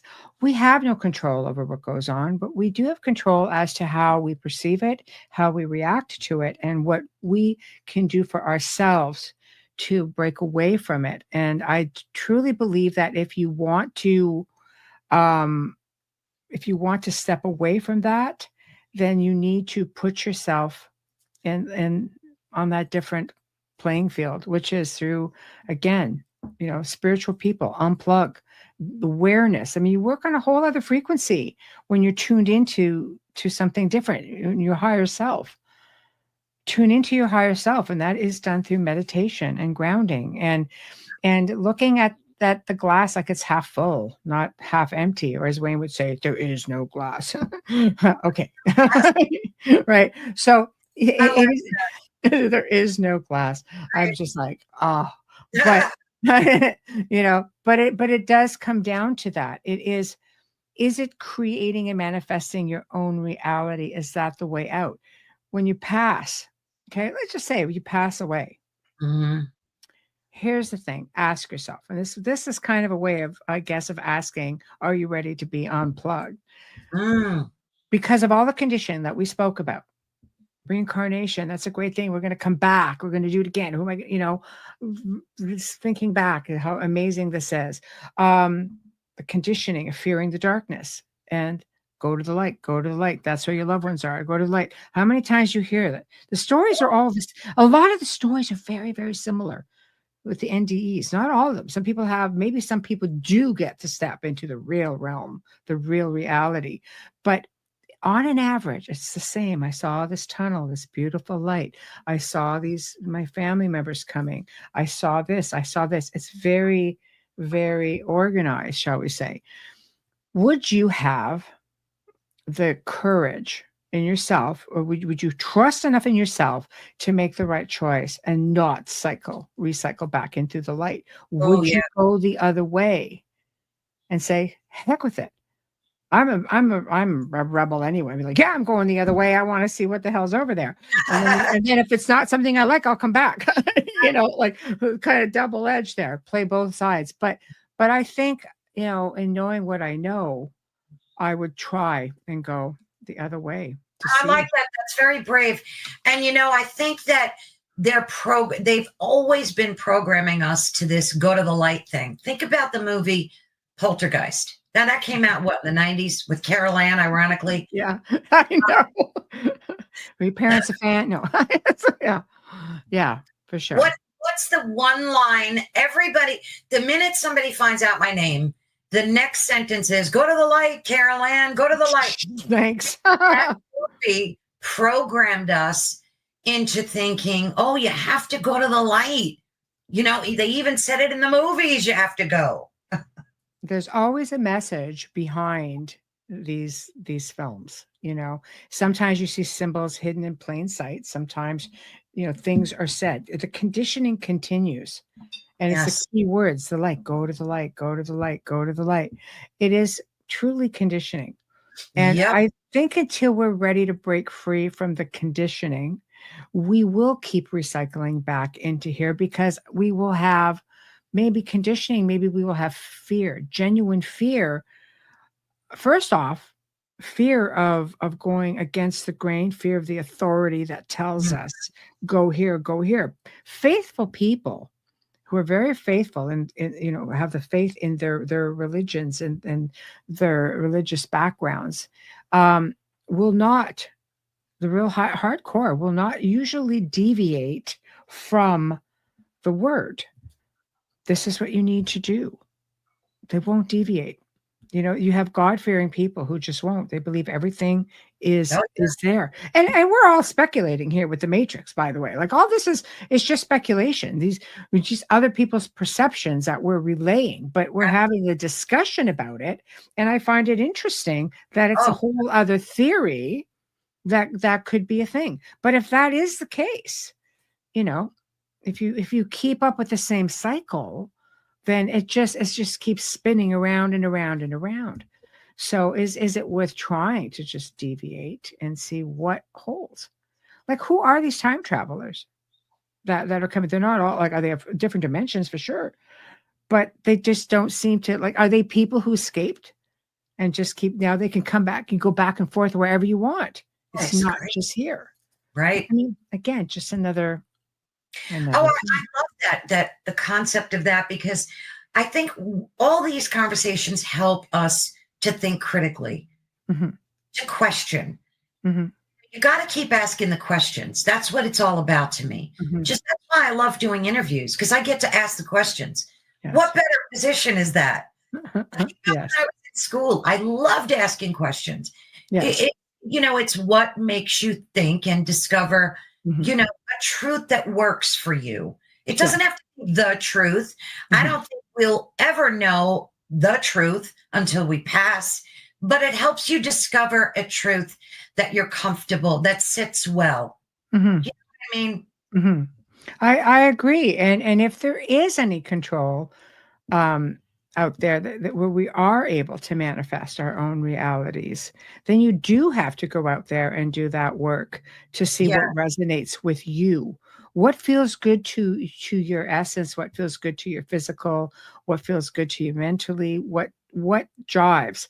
What is that one thing that will put the whole package together for you right. enough to put you on the path where you need to be?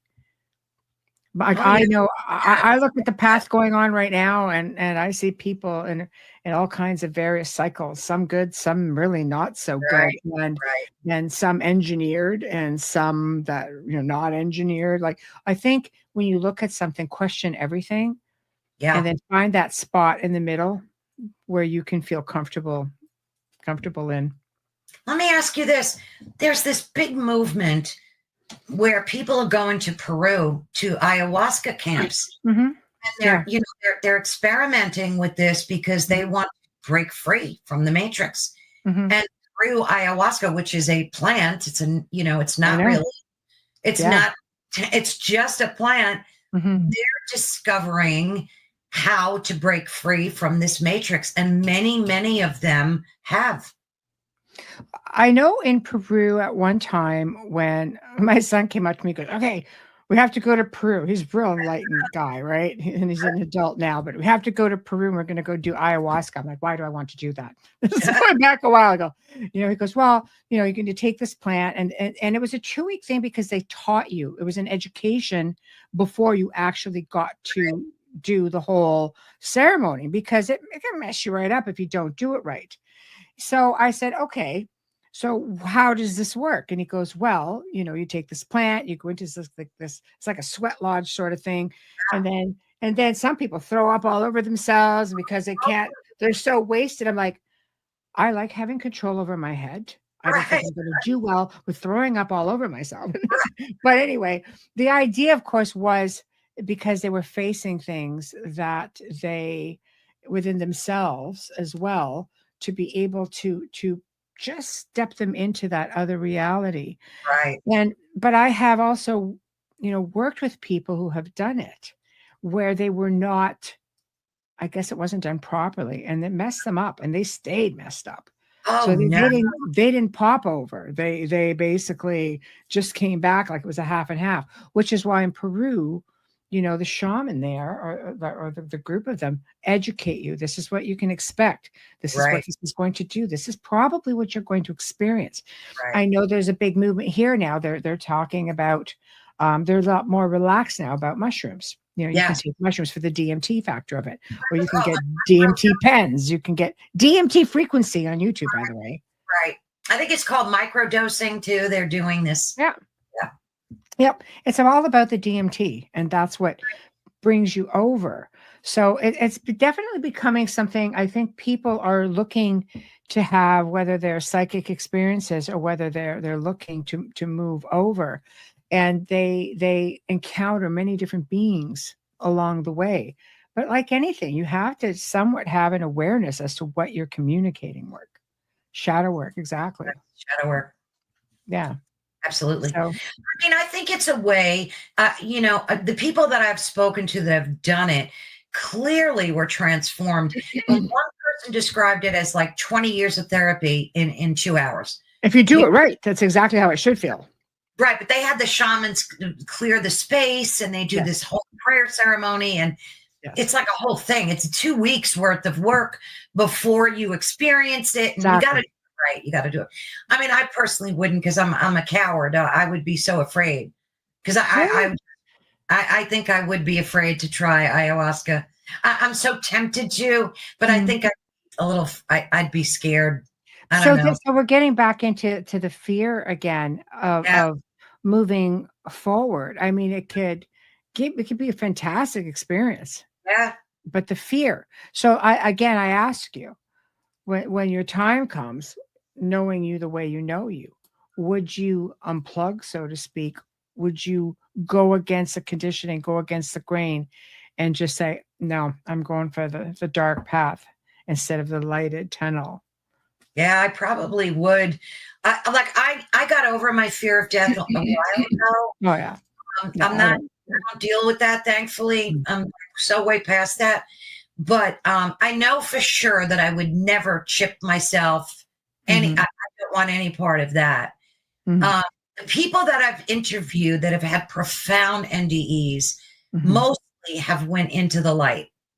That's we're going to have Peter Penegor is going to be on tonight, and he's what I call a fan favorite, and it's going to be, it was a very profound experience. What time is that, Michelle? Well, that'll be 9 p.m. Eastern, guys. It'll be like 2.5 hours roughly. Yeah. And it was one that led him on a really inspirational journey, and it was life-changing for him. So, I always try to ask people, when they're on the show, as to what their belief system is with this. And he goes, no, this was my experience. It was just life-changing. But now that I've read this article that says, no, because that's part of the conditioning. They know exactly what you're going to do, exactly what you're going to look for. They can get into here. They can, and these people, if they're still around, are most certainly going to come forward. Yeah. I mean, I'm going to watch that tonight. Absolutely. The thing that scares me too is, and we've all experienced it, on social media, I don't need to name platforms. It's all of them. For sure. Yeah. And you're thinking, I've had this happen, and I don't think it's a coincidence. I'm thinking about a red pair of shoes, just an example. And I'm scrolling, and all of a sudden I see an ad for a red pair of shoes. So the first time it happens, you're like, that was just a coincidence. But then when it happens repeatedly, it really makes you wonder, are they plugged in already? Are they already knowing what I'm thinking about? That's what I'm saying. Yeah. What in God's name is happening here? I mean, we all know through cookies on the internet, if you're shopping for a red pair of shoes, these social media can track those, and they know exactly what you're looking for, and the ads populate. We all know that happens. But to think stuff and then have it show up in an ad, that's scary. But the technology is there, apparently, with Wi-Fi. They can even see through the technology. They can see right through you. Your television, right? Your television can hear and stare right back at you. So it's just like, what the heck is that? Right. So when you get that brand new television, even when you disable it, apparently it doesn't disable. No, you're right. And I find myself dodging around Mhm. cameras and technology in my home because Mhm. I'm afraid that they're watching what I'm doing. Exactly. But this is what I mean. Like there is so much. There are so much. Jesse Rich's comment is exactly that. There's a good one, right? Patents for mind reading in LCD technology. Yeah, So absolutely. they've been doing this for a really long time. So I don't know how much different will it be with AI. At least it's out there and it's out in the open. It's not just us speculating. Yeah. Yeah, What about when you're thinking about a red parrot? That's that's right. exactly what I'm talking about. It's so Mhm. creepy to me. It I is. mean, I'm listening and then maybe I'm talking on the phone about a red pair of shoes, and Mhm. that's where I don't know. All I know is it creeps me out. That's why I'm dodging my Mhm. cameras. Like I'm one of those. After my husband passed away, I went security camera crazy, and they're Mhm. everywhere, outside, inside, and I Yeah. find myself just, oh, there's a camera there. Let me, I'm not going to Mhm. get undressed in front of this camera Mhm. because who knows, somebody's peering through the other. I don't know. It gets you Mhm. paranoid. It But really does. it does, and you know what was a giveaway for a lot of people back a few years ago is there was a picture of Mark Zuckerberg, and he was sitting with his computer monitor behind him, and he had a yellow sticky note over where the camera was, I and saw that. people kind of went, "Wait a Yeah, minute, yeah, that was a big. right?" That's a really big thing. Yeah. So this is something that has been going on for a long time. I mean, I don't even have my Siri, for example, not even connected. Not that she doesn't listen, but that's the whole idea is you think that you have Exactly. all these rights. You think all of this stuff. This is your perception of reality. You think you have it all, but you really don't. Exactly. But you show your diligence. I turned it off. I don't have it. I don't have my 5G turned on at all, and I am still on LTE, and I will go as long as I can with that.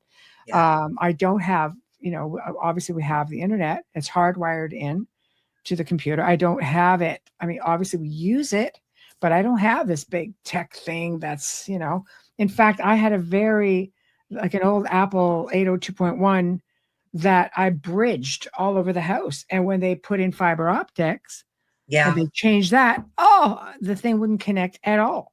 Oh, yeah. That's true. So now it's like, I don't Yeah, care. This whole house will be hardwired right. before, They do that on really. purpose. Absolutely. Yeah, for That, sure. yeah, For sure. awful. So it's a Scary, matter of just do your research. Do your right? research. There's a lot of people they're talking about. I had an incredible guest on my show. And Matt. Matt was from Cultivate Elevate, Matt Roadster from Cultivate Elevate. He's been on a couple of shows. And I would love to do an uncensored version with this guy but he has channels everywhere. Cultivate Elevate, and sells natural products that are mind blowing. I'll write that down. Yeah, Cultivate Elevate. You can find him on X. You can find him on, I don't even know YouTube anymore, but, until things change there. He's on Rumble. He's just on Instagram, and the stuff he puts out makes you go, Oh, good Lord. yeah, it's fascinating stuff. But do your research and show your due diligence, Yeah, because there are things you can do to the best of your ability. You can't beat technology forever, but right. if you could at least, take it and stretch it out as long as you can without it, because one day, it will work against you. And I think hints have been given all the way through, Terminator being one of them. As extreme as it was the future Yeah. fighting the machines. Skylink was Terminator, right? Yeah. They had a lot of that. Like, it's just, you have to realize a lot of messages are hidden in plain sight through Oh, different yeah. films, pretty much everywhere. So Yeah. always don't just look at what's in the forefront, look behind. And if something major happens, think about there's something even bigger happening behind the scenes. Always look to that. There's False flag, always something bigger. like false flags you're talking about, like we're getting Well, fed. it's like what we were talking about earlier. Something breaks in the news. Like when we got Diddy going on this, and all this stuff's coming forward. All of a sudden, oh, how are we going to get bigger than that? I don't know. L.A. fires, the drones, the fog. That was all pretty big. But what does it do? It's a constant barrage of the crazy, and you start leaving behind things that are really important, and then start looking at the reasons behind things. We have a few minutes left. I wanted to ask you about this whole drone thing and these orbs. You know, you got Chris Blotzo with these orbs taking magnificent video. These orbs have been visiting him for decades now. Mm-hmm. Mind blowing. For folks that haven't checked it out, check out Chris Blotzo. That is great. Instagram, this Yeah. he's written books. And I'm watching these orbs and I'm like, you know, he's saying they're angelic entities. You can summon them and whatnot. What's your take? Do you think, well, I know we're kind of bouncing from drones to orbs, but there was a correlation that people were seeing not only these drones, but orbs. What's your take on that whole thing? Well, I mean, the drones, you have, 3 weeks after disclosure, and now all of a sudden these things are everywhere. And they're back, by the way. They're back. But you know how you don't hear about them as much as you did then? They are back. People are actually photographing them, and they're a map has been done up. They're like, here's where they're all being spotted. So they're definitely there. I mean, if you're getting back into orbs, people see orbs around cryptids. People see orbs with UFOs. People just see orbs in the spirit world. There's a lot of logical reasons for orbs, and then there's a lot of quantum stuff with orbs as well. So now break it down again. Are we looking at angelic beings? I guess many of the faithful or the paranormal people would think, yeah, they're very angelic. I do believe they are a race of their own. It's not just a religious thing. But if you are in the world of ufology, they might say, well, they're light beings, right? They're very, very similar. But I think we could all agree to disagree. Chris is pretty reputable. I really like what the stuff that he does. So if he's having experiences, I have to think, no, he's not going to stake his reputation on rhetoric. He's going to, he's got something to back up his experiences. I mean, but not that everybody else is going to come out with something that doesn't make them credible. But I think in the world of AI, again, there's too much being done that is AI generated, and it's hard to know what to believe anymore, what you're actually looking at. Exactly. Blue Beam. Yep, you got Project Blue Beam. There's a lot of things coming. Me too. Oh my! I know. I think the drones were just man-made, like technology, or do you think they were interstellar? I don't know. What was your impression on them? Oh boy. It's a 50-50 with a lot of people. There are some people that believe they're totally ET, but there's a lot of people that think, no, those are ours. Those are ours. I mean, I think at one point, even the Pentagon at one point said, oh no, that's from out of this world, or maybe from China. Like they're all over the place. I tend to look at the timing. These things came up in around a time when a radiation lab in New Jersey. Why New Jersey, right? When the radiation lab got broken into. These things are all over the place. Then the crazy fog with particles coming out and people getting sick from it. They're inhaling it. I'm sorry, I have to look at, if you see something obvious, look behind the scenes. Exactly. And then they start showing up in different parts of the world. Well, for sure.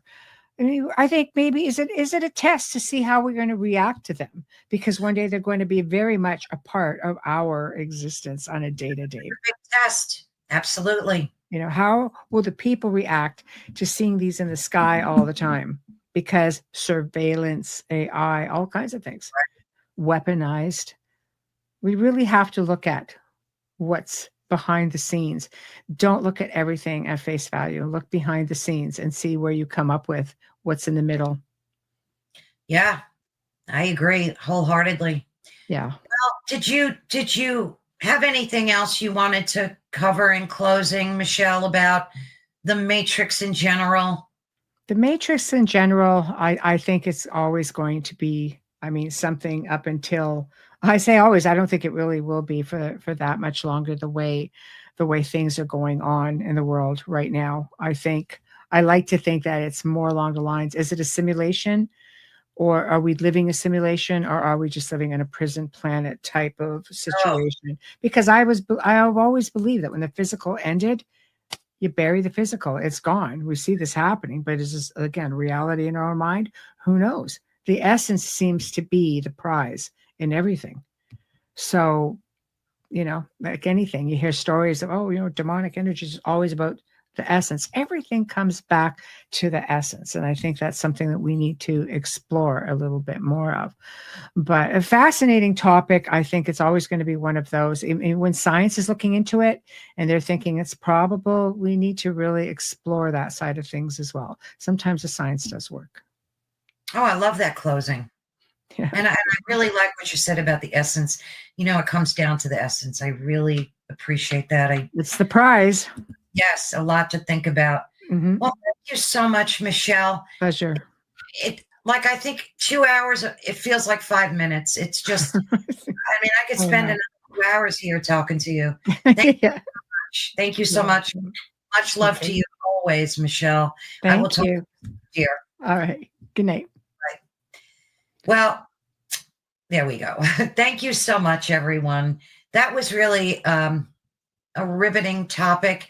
And I hope that each and every one of you were able to take away something meaningful from that. And again, thank you so much for watching Ethereal Encounters Unveiled. Of course, we are broadcasting live on United Public Radio Network and the UFO Paranormal Radio Network, which is 105.3 on the Gulf Coast and 107.7 FM in New Orleans. Thanks, everyone in the chat room. Love hearing from you guys. Love reading your comments. They mean so much to us when you do. Please give us a thumbs up and a like, whatever platform you're on. Subscribe to Ethereal Encounters Unveiled. And of course, stay tuned to this network. They air the most amazing video interviews and topics that I've ever witnessed. I can't keep up with it all. I need like a week just to catch up on so many of these videos. So thank you again so much. My love goes out to each and every one of you. God bless and have a wonderful and blessed rest of the week.